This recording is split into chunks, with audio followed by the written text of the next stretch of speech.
ஆண்டவராகிய இயேசு கிறிஸ்துவின் இன்ப உயிர்த்தெழுந்த நாமத்தினாலே அற்புதமான சுவிசேஷ பயணத்திற்கு அன்போடு வாழ்த்தி வரவேற்கிறேன். அற்புதமான நாளிலே நாம் சுமக்க முடியாத பாரம் அப்படின்னு ஆண்டவர் தலைப்பிட்டே சொல்லுகிறார். மத்தேயு 11:28 வாசிக்கும் பொழுது, வருத்தப்பட்டு பாரம் சுமக்கிறவர்களே, நீங்கள் எல்லாரும் என்னிடத்தில் வாருங்கள், நான் உங்களுக்கு இளைப்பாறுதல் தருவேன். இதுல ஜாதி, மத, இன, கோத்திரம், பிரிவு, டினாமினேஷன் எதுவுமே கிடையாது. எவர் ஒருவர் வருத்தத்தோடு பாரத்தை சுமந்து கொண்டு இருக்கிறார்களோ, முடியாத இயலாத நிலைமையிலே அவர்களை ஆண்டவர் அன்பாய் அழைக்கிறார். கடன் என்ற பாரமா, கஷ்ட நஷ்டம் என்ற பாரமா, குடும்பத்தில சமாதானம் இல்லை என்ற பாரமா, இன்னும் பிள்ளைகளுக்கு திருமணம் ஆகவில்லை என்ற பாரமா, திருமணமாகி குழந்தை பேர் இல்லை என்ற பாரமா, வேலை கிடைக்கவில்லையே என்ற பாரமா, தொழிலிலே முன்னேற்றம் இல்லை என்ற பாரமா, வியாதி சுகமாகவில்லையே, எல்லாம் விரயமாய் வீணாய் மருத்துவ செலவு போய்விட்டதே, உடம்பு இழைத்து போய்விட்டு பாரமா, எந்த பாரமா இருந்தாலும் இந்த நாளிலே கர்த்தர் சொல்லுகிறார். 55:22 சங்கீதம் 55:22. என்ன அழகான வாக்கு தத்தமுள்ள வார்த்தை பாருங்களேன், மறக்க முடியாத வார்த்தை. 55:22 கர்த்தர் மேல் உன் பாரத்தை வைத்து விடு. உன் ஜாதியின் மேல் அல்ல, உன் மதத்தின் மேல் அல்ல, உன் மொழியின் மேல் அல்ல, உன் கலாச்சாரத்தின் மேல் அல்ல, உன்னுடைய சபையின் மீது அல்ல, உன் பாஸ்டர் மீது அல்ல, உன் பிஷப்பின் மீது அல்ல, உன்னோட ஊழியக்காரன் மீது அல்ல, அல்லது என் மீது அல்ல, அல்லவே அல்ல. யார் மேல? கர்த்தர் மேல் உன் பாரத்தை வைத்து விடு. எவ்வளவு வச்சாலுங்க, அவர் மேல வச்சோம்னா வெளியே சொல்ல மாட்டாங்க, மனுஷன் சொல்லிடுவான். அவர் அப்படிதாங்க, உங்களை குறித்து அவ்வளவு கரிசனை உள்ளவர். அவர் உன்னை ஆதரிப்பார், ஒருபோதும் உன்னை தள்ளாட விட்டார். நீதிமான்ற இடத்துல உங்க பெயரை போட்டு வாசிங்களேன். நீங்க நீதிமான் தானே?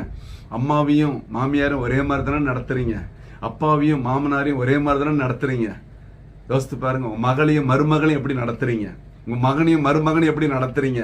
ஐயா, அதுதாங்க சாட்சி. அப்படின்னு நீதிமான் அல்லவா? உன்னை ஒருபோதும் தள்ளாட விட்டார்.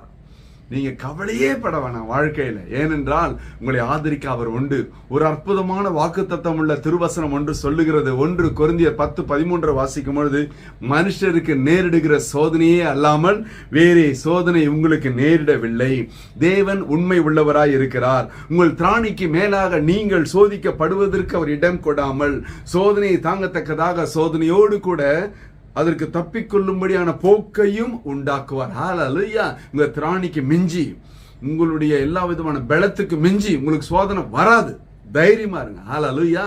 ஏனென்றால் ஒரு போக்கை, தப்பிக்கொள்ளும் போக்கை உண்டாக்குவார். உங்கள் மீது கரிசனை உள்ள ஆண்டவர். நீங்க நினைச்சிருக்கலாம், என்னை விசாரிப்பார் இல்லையே, கேட்பாரு இல்லைங்க. உங்களை விசாரிக்க அவர் உண்டு, உங்கள் பாரத்தை சுமக்க அவர் உண்டு நிச்சயமாகவே. ஆனால் இந்த பாரத்தை இன்னிலிருந்து நீங்க சுமக்க வேண்டாம், அவர் மீது வைத்து விடுங்கள். அதற்கு ஒரு முடிவு உண்டு, ஒரு விளை உண்டு. கண்ணை மூடுவோமா? ஹல்லேலூயா, ஹல்லேலூயா, ஹல்லேலூயா. அப்பா ஸ்தோத்திரம் ஆண்டவரே. அற்புதமான ஆசீர்வாதப்பட்ட திருநாளிலே பயங்கரமான பாரத்தோடு, பயங்கரமான போராட்டத்தோடு இருக்கிற அருமை அன்பு பிள்ளைகளும் கரத்தில் ஒப்புக் கொடுக்கிறேன். மனதில் இருக்கிற பாரம் நீங்கி சந்தோஷ சமாதானமா சாட்சியா வாழட்டும் ஆண்டவரே. உம்முடைய ஆசீர்வதிக்கிற கரம் அந்த பிள்ளைகளையும் அவர்களையும் குடும்பத்தையும் ஆசீர்வதிப்பதாக. தொழில் வியாபாரத்தில் விருத்திகள் காணப்படட்டும் சுவாமி, ஒரு வளர்ச்சி காணப்படட்டும் ஆண்டவரே.